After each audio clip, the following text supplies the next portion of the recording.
Take me in your arms, lay me on the earth.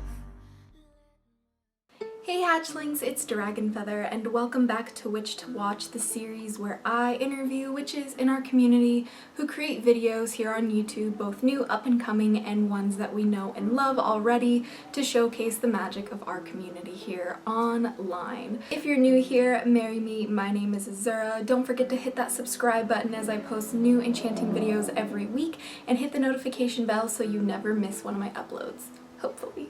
Today we have a very special guest and is somebody you may already know. She is a witch that I have looked up to since before I even had a YouTube channel. She is one of the original witchy tubers here on YouTube, as she started her channel in 2007 and is a incredibly influential member not only for us here online but also in her community in the real world. Without any further ado, marry me and welcome Laura Daligan, the Red Witch. Hi everybody, and hi Azura, mwah, big love, and thank you so much for having me here on your channel and for letting me share a bit about my path with you guys this afternoon. Well, it's this afternoon here in England. So without any further ado, let's just jump right on into the questions for this interview. And question number one is, what is your magical name, channel name, and what are the basics and focuses of your craft? What type of witch do you identify as, and how long have you been practicing? So my name is Laura Daligan and I've been on YouTube for a very long time, probably about 9 years, maybe more. I can't quite remember how long. A long time I've been on YouTube. I mean, I call myself by my given name, Laura, for my work, but Red Witch and Laura Red Witch is my channel name, and kind of how I've become known over the past 10-15 years, because as you can tell, red is my colour. It all began when I think I was back in the pagan scene in London, and there might have been a few Lauras around, and they'd say, "Which Laura?" I'd be like, "Laura Red Witch, that's Witch Laura." So it was just to identify me. In the end, I actually have worked out that being a red witch, being a fire witch, is a huge part of my path. So it started out as a nickname, but it is something that I actually worked out was a real powerful thread of my magical practice, my magical path. I am a witch. I have been trained in a Wiccan background. I've been part of lovely covens, and I have come from a Wiccan background. I am currently solitary, but connecting with lots of magical lovely souls along the way. I've also some training in shamanic practices as well, so I really combine those two areas with Wicca and shamanism and my nature-loving self. I'm a pagan at heart. I love being out in nature, and the fairy faith and the gods and the goddess and the spirits of the land really do dictate my practice and my spiritual life. I'm really bad at labels, because if I decide on one label, then I will choose another one and go, no, that's too restrictive. But at the same time, I do find that labels are quite useful, that, you know, it is good to put boundaries on things and to define things. My path is fairy, my path is goddess and god-based and Wiccan and pagan and shamanic and draconic and all the good things. I'm just the path of a red witch, really. I do like the structure that sort of Wicca and witchcraft does bring to ritual and ceremony, so I really think it's a structure that does work. So I do like to bring those elements into my magical practice, even though I'm not currently in a coven. I really consciously got into paganism, witchcraft. Well, I was always interested. So I was at university, art college in Cornwall.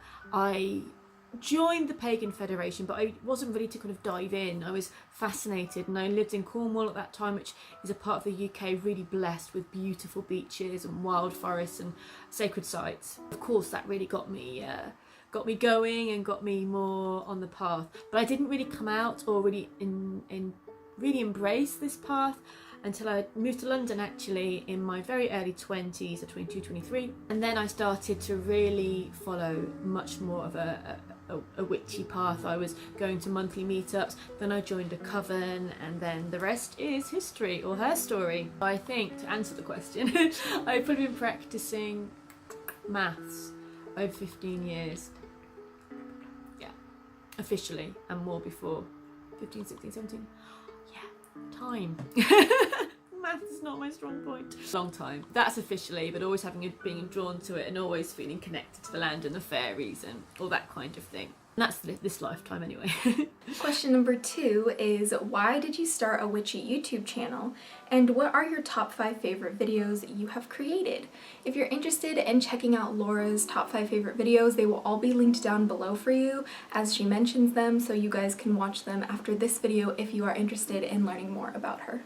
So I started a witchy YouTube channel basically because I was working, I still do, on a psychic TV show, doing readings, and I did a few interviews for different channels, so I've kind of done bits of TV shows for different channels here in the UK, which I kind of enjoyed. I liked having that platform to express my path, but I found that in all other places you're really restricted to what you say, either by guidelines, regulations, or by what other people want to talk about.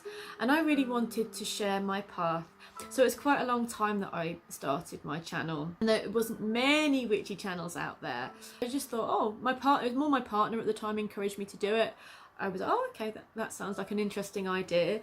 And we were doing lots of things like going to fairy festivals and doing interviews. So we were doing things where I was interviewing people anyway. It kind of expanded to have my own channel, and I'm really glad we did it. At the time I was just thinking, all right, it's a thing to do. I've actually adored having my YouTube channel and adored the community, the connections and the friends that I've made through this platform, really, through this ability to be able to share my path with people all over the world. A joint decision with me and an ex-partner of mine to give this a go, and yeah, I'm really glad that we did, because I wouldn't be here otherwise, and I really do enjoy the community of YouTube. And my top 5 videos, this is quite hard because I've done quite a few.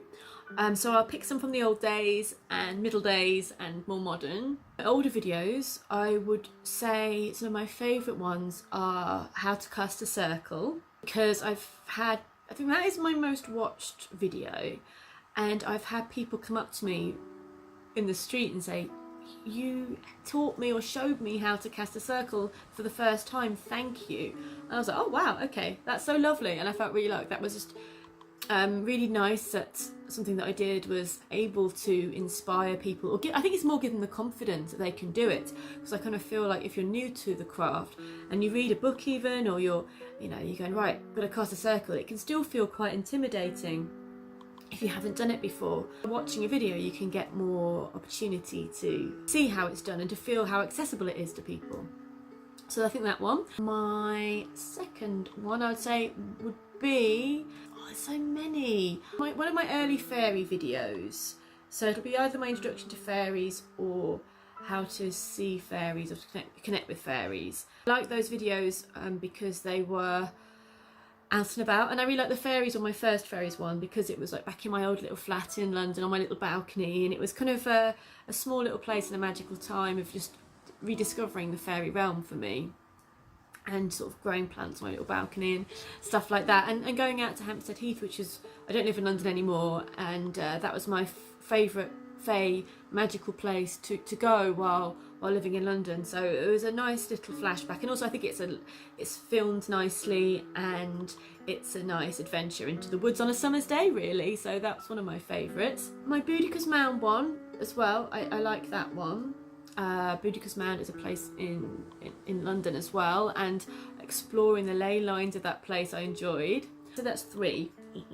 He might be 4, but I'll say it's 3. There's a couple that I did about a year or so ago.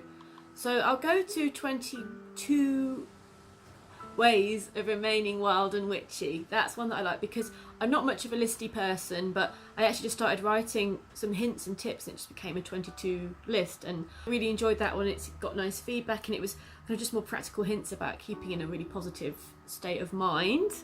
So that's now 4, isn't it? I'll say also that a more modern one is when I did pretty much the last one, my Imbolc vlog, because it's out in the snow with friends, and I put a song that I'd recently written on it as well, and I just loved the combination of the song and the snow and capturing that day, really. So I think that's 4 or 5. If I get to add one, then I will add some of my Totem Tuesday videos, because I really like looking at the totem animals. I may have put too many in there. But thank you for asking about my favourite videos. It's nice for me looking at them back, because I kind of went over the uploads over the last sort of 9 years or so. 9 years? Is it more? Might be more. I don't know. The last few years, and it was just nice to go over some of those videos and to see kind of where you were at those different places in time. Question number 3 is, in your words, what does magic mean to you? Magic means to me, on one level, focusing your intent, really getting yourself in a space where you're connected to the natural world, to the real world, to all that you are, and to spirit, whether that be in a circle you've carved, out in nature, in a wild place, and taking the time to be connected to that energy, and in whichever way you wish, focusing yourself and using that energy to create change in your life or in the world. It could be through doing a spell, it could just be through chanting or saying or speaking or opening your heart, but being in that space where you are connected and are able to really tune in to the wild ride that we're on and work with that energy to create powerful change in your life. And it also means experiencing something special, something beautiful in the day-to-day as well. For me, magic is when I really feel the presence of the fairy realm, or feel the love of my dragon guides, connect to the goddess and the god, and feel that energy is witnessed or noticed in some way. To be in a beautiful place, to be where the ley lines are, to me, that's magic as well. Thank you for asking. I've just got so many magical feelings to share, but it'll be about sacred places, sacred connections, and also using the power that you have to create powerful and lovely change in your life and in the world around you as well, by healing others. Question number 4 is, how has magic and witchcraft changed your life in a positive way? By all the things. All the things. I just feel like my life has opened up since I got onto my magical path, my true path. I mean, I'm a tarot reader. I've been doing that I love the tarot, so to me, working with the tarot on quite a daily basis is a trip into connecting with magic and working with magic in a positive way. I'm also an artist. That's my big love, art and me. Art is magic as well, because you're channeling something from within or from without, and you're creating something, or you're expressing something, which can be really hard to say in words but comes across in an image. Really kind of being aligned really is how magic has brought me into a good positive place. It was really like waking up. I remember the first time I went into a group ritual. I was learning tarot, and so I was 22. I'm really bad at remembering times, ages, as we know. About 22. Let's say 22. Could have been 23, around that time. And I was going to a tarot course weekly, and then at the same place where this tarot course was an open ritual. I think it was Ostara. We went down to the open ritual after we had our course, so it was like the most magical day for me. For when you're not, you know, when you kind of just get into the magical world and having that lovely sort of sense of exposure to all this lovely, wonderful, magical energy. It was just wow. It was when I walked into that ritual space, when I walked into that hall, and it was the smell of the incense, it was the frankincense in the air, it was the circle, it was the robes, it was the chants, it was the words spoken as the circles cast. I just felt like I'd come home. I haven't turned back since then. It felt like home, and it always has. The opening that people did do this, that people were pagan, were Wiccan, were witches, were druids, did have these magical practices.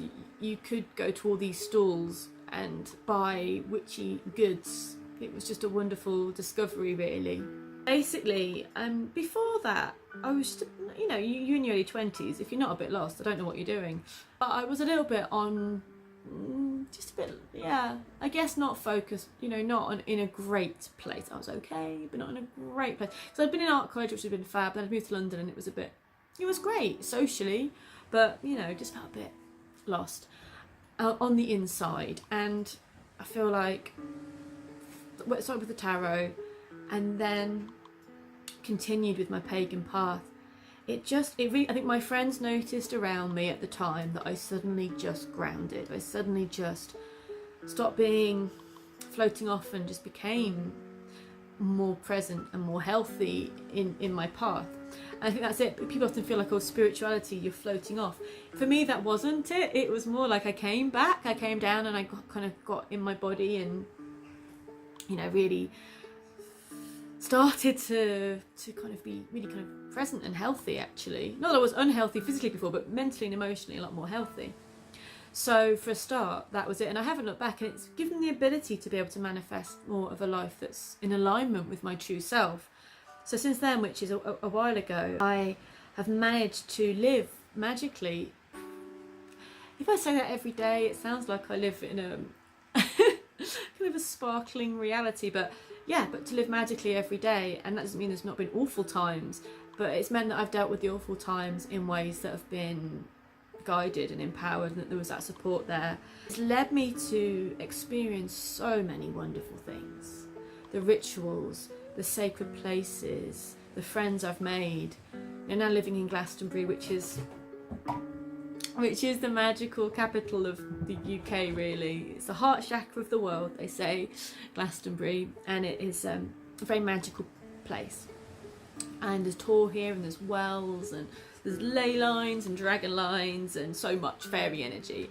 And so it's that magical path has led me to be here, to be able to do my art, my tarot reading, and to run courses, and to kind of live my life in a magical way. So it has had such a positive effect on my life.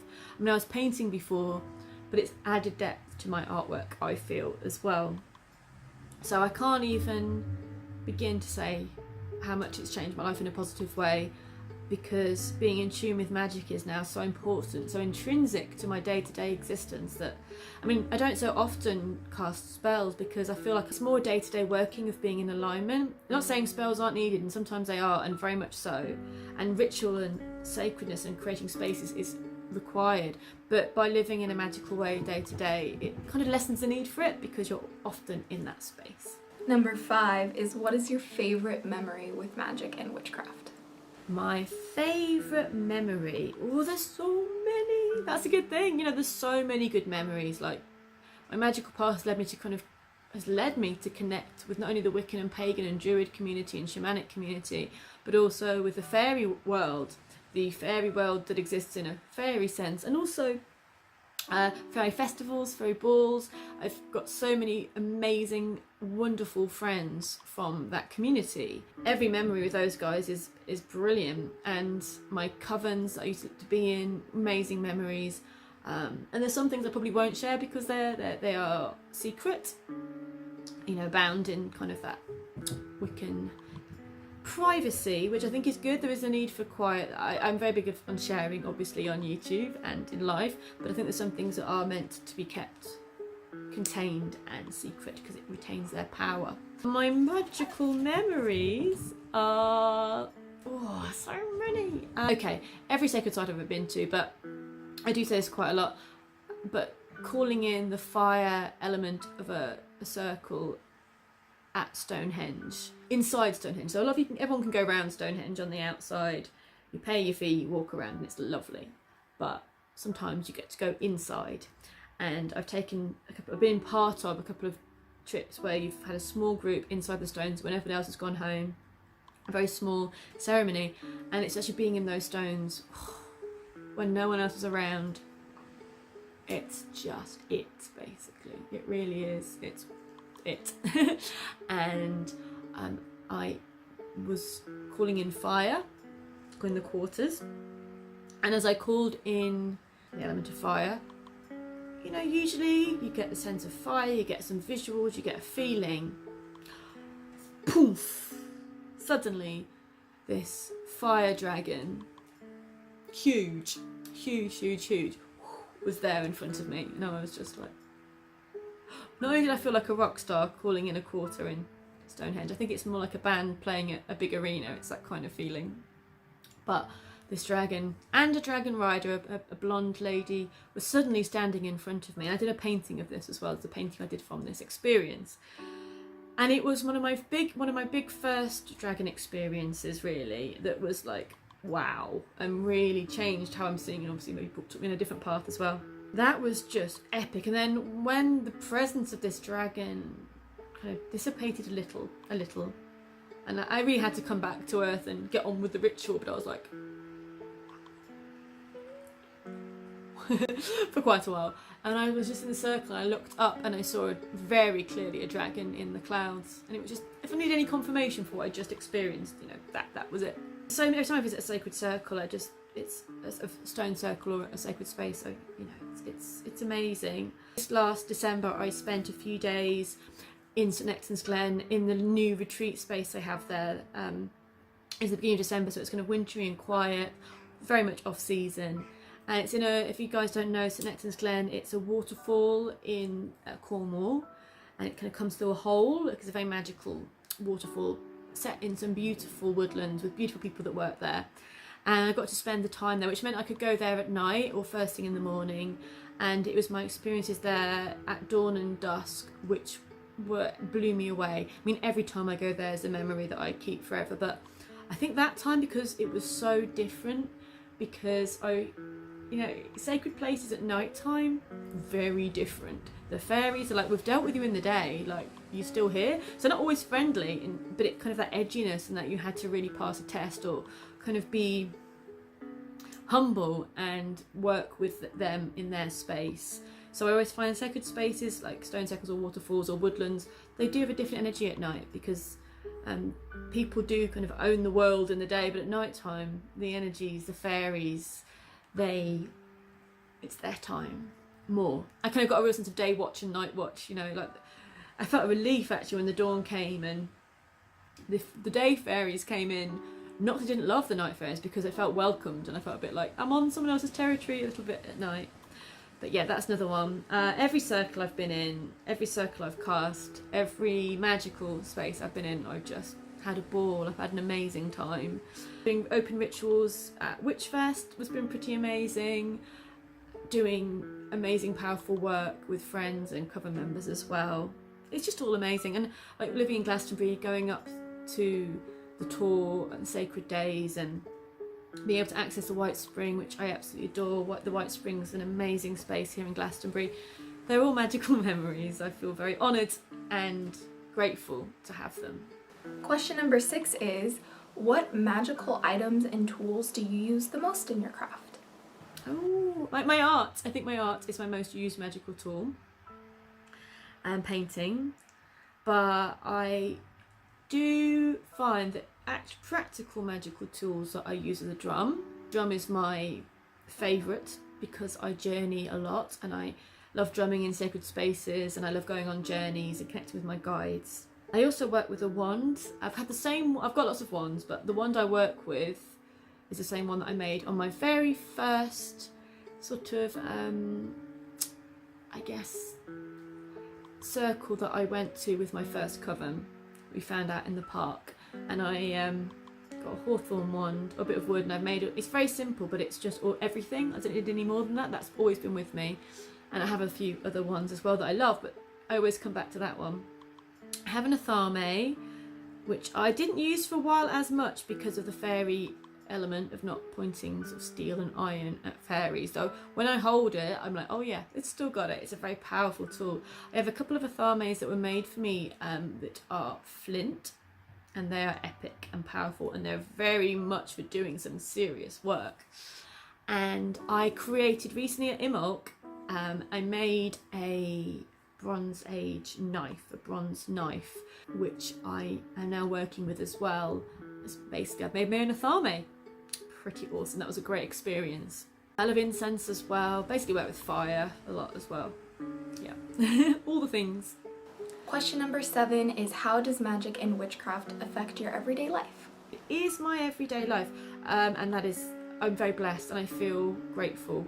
I can't separate the two. My work is magical, so I'm a tarot reader and an artist and a teacher of all this stuff. You know, you can't go up the high street here without bumping into a load of witches, goddess, priestesses, pagans, magical yoga people.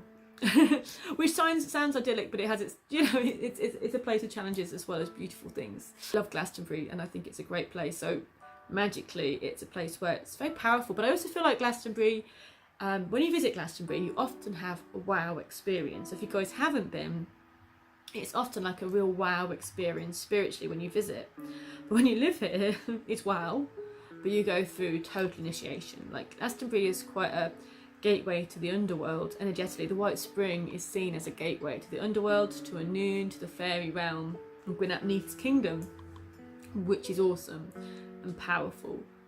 But it also creates all those underworld problems. So there's a kind of a famous local thing we say about, have you had your Glastonbury breakdown yet? You know, like when you move here, stuff usually comes up to be dealt with. So it's not an easy place to live, but it's magically very, very powerful. So my life is kind of everyday magical, which I'm really grateful for. And as I said, I don't really do spells that regularly because I more work constantly in attuning myself and aligning myself with my guides, with the goddess, with the dragons, with the fairies, and connecting with them, and being out in nature helps me do that. That doesn't mean I'm not going to do spells though, because I will and I do. And as a tarot reader as well, I really love looking at the depths of the tarot, of the mysteries in the tarot. I'm obsessed with runes at the moment as well, and you know what I'm obsessed with what I'm obsessed with is really going back to the ancestors, to what they really did, and really tuning into that current, into that energy. You know, we look at these amazing places like Stonehenge and Avebury, and maybe sacred places that you have near you, and there's a lot we don't understand, and there's a lot that's, you know, it's amazing and exciting, and I love tuning in and researching about what the ancestors did and how they saw their world. I think we've lost a lot of wisdom, which I do feel now we're rediscovering again, but I think it's important that we look back as well as bringing in the new energies that are coming in and what we're kind of getting at the moment as well.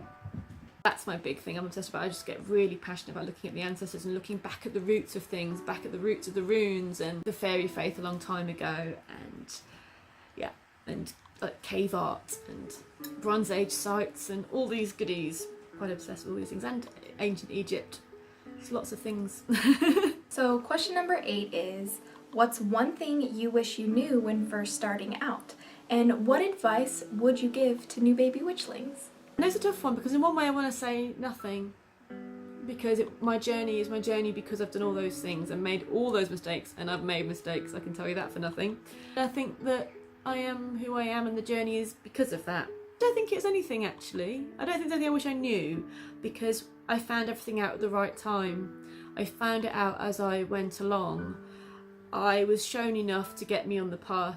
Then each step of the way I was shown deeper and deeper and more and more. Maybe I wish I knew that even though people do have authority, it doesn't make them right. That would be the one thing, maybe, that you don't have to just give your power away to others. That might be one thing. But there is definitely respecting your elders, your teachers, definitely. Like, that is key and very important. But don't give your power away to people. I think that would be one thing that I would maybe say. If the one thing maybe that I'd have like respect your elders, respect your teachers, respect what they're coming from and what they're doing. But, you know, don't just blindly follow, I think. To brand new witchlings, same thing really. Follow your path. Don't be scared. It's very exciting. It's going to take you, this path's going to take you all over the place, the best moments of your life, and it will guide you through some of the worst. Follow your heart, follow your interests, trust yourself, trust yourself. As I said, respect those that have gone before, respect the wisdom, and research, look into it, find out what makes you tick and really go there. Trust what you're getting as well, trust your gnosis, trust what's coming through. Keep a journal, write it all down, because you never know when it's becoming useful. I've looked back at old things and they didn't make sense at the time, and then you go, wow, okay, now it makes sense. So keep a journal and keep your magical journal. Create, be inspired, always follow a path that's igniting your soul, igniting your passions. Connect with others, find people that are like-minded, but as I said before, never give your power away. Keep your power, keep your strength to you. Respect others, but be true to yourself. Whatever path you're on, go out into the woods, go out to the sea, to the desert, to wherever you live, to the mountains, and send a little love every day to nature, to the world that's giving you this opportunity to be you. Send that love and give something back. And our last question is, what is an interesting fact about you and your craft that your viewers may not know? And is there anything else you would like to share here on Witch to Watch?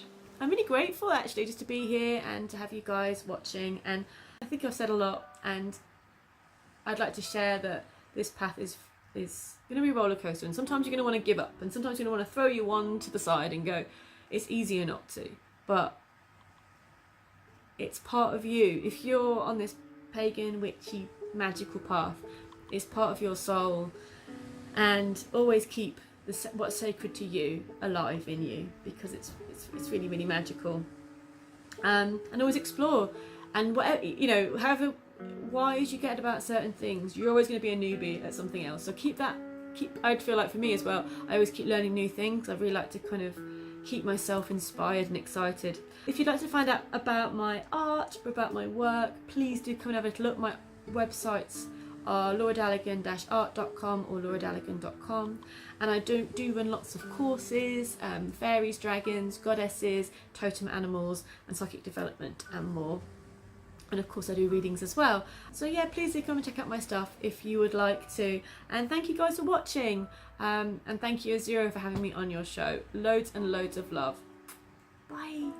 Thank you so much, Laura, for being a guest here on Witch to Watch for the month of March. We are so grateful to have you here on episode 5 of Witch to Watch, and you are such an influential witch, not only here online, but in my personal life as well. You have really just helped me learn how to practice witchcraft, and you make some of the best content on mythical creatures here on YouTube, and I definitely recommend checking out her mythical creature content if you haven't already, because it is literally my favorite thing from her. I look forward to it always, and it is such a treat no matter when she posts content on it. I've learned so much from you, and you've been a huge influential factor in my own path and practice, and I'm just really excited to shine the spotlight on you and give you the gratitude and congratulations and recognition that you totally deserve in our community, because you are one of the best, most favorable witchy tubers here on YouTube, and I just could not express my gratitude enough for having you here on the show.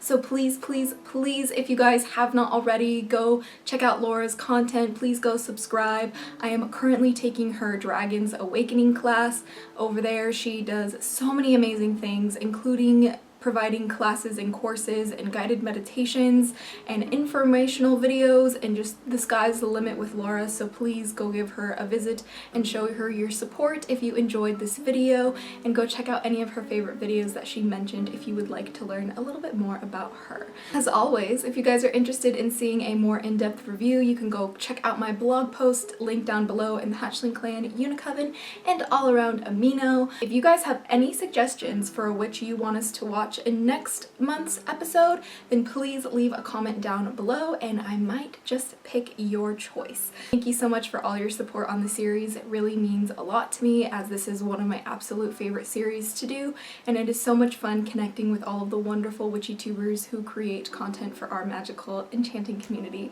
So with that being said, I'm gonna get on out of here. Don't forget, all the goodies are in the description box for you, but until next time, stay geeky, cheeky, and freaky, little hatchlings.